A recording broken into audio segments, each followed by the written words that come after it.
বিশ্বের সবচেয়ে গোপন ও ব্যয়বহুল যুদ্ধ বিমান হিসেবে পরিচিত B-2 স্পিরিট বোমার এই স্টেলথ বিমানটি এমনভাবে ডিজাইন করা হয়েছে যাতে শত্রুর রাডারে ধরা না পড়ে, এমনকি বোমা বর্ষণের সময়ও নয়।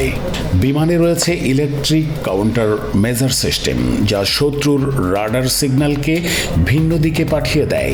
কখনো কখনো শত্রুপক্ষের স্ক্রিনে এটি একসাথে একাধিক স্থানে প্রদর্শিত হয়।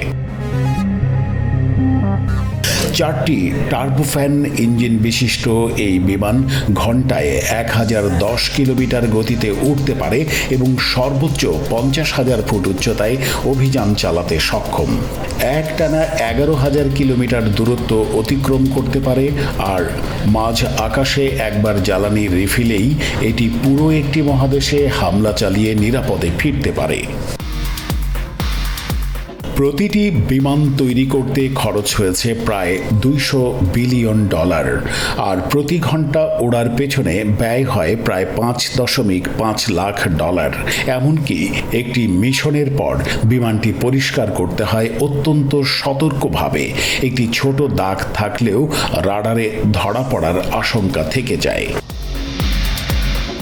এই বিমানটি 18,000 কেজি বোমা বহনে সক্ষম, আর 5টি গাড়ির সমান ওজন।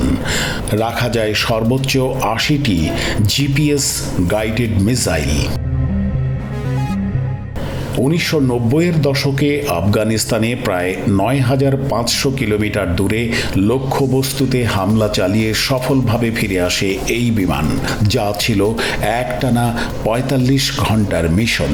এরপর 1999 সালে অপারেশন অ্যালাইড ফোর্স, 2003 সালের অপারেশন ইরাক ফ্রিডম এবং 2011 সালে অপারেশন ওডিসি ডন প্রতিটি মিশনে B-2 দেখিয়েছে তাদের অসাধারণ স্টেলথ ও আক্রমণ ক্ষমতা। বিশ্বে আজ পর্যন্ত কেবল 21 B-2 স্পিরিট তৈরি হয়েছে। সবগুলো রয়েছে মার্কিন যুক্তরাষ্ট্রের দখলে। কোনো মিত্র দেশকেও এই প্রযুক্তি হস্তান্তর করা হয়নি। B-2 স্পিরিট শুধু একটি বিমান নয়, এটি আধুনিক যুদ্ধের এক অদৃশ্য দাস, যার অস্তিত্ব টের পাওয়ার আগেই যুদ্ধ শেষ হয়ে যেতে পারে। এটাই ছিল আধুনিক যুদ্ধ বিশ্বের এক ভয়ঙ্কর অস্ত্রের গল্প।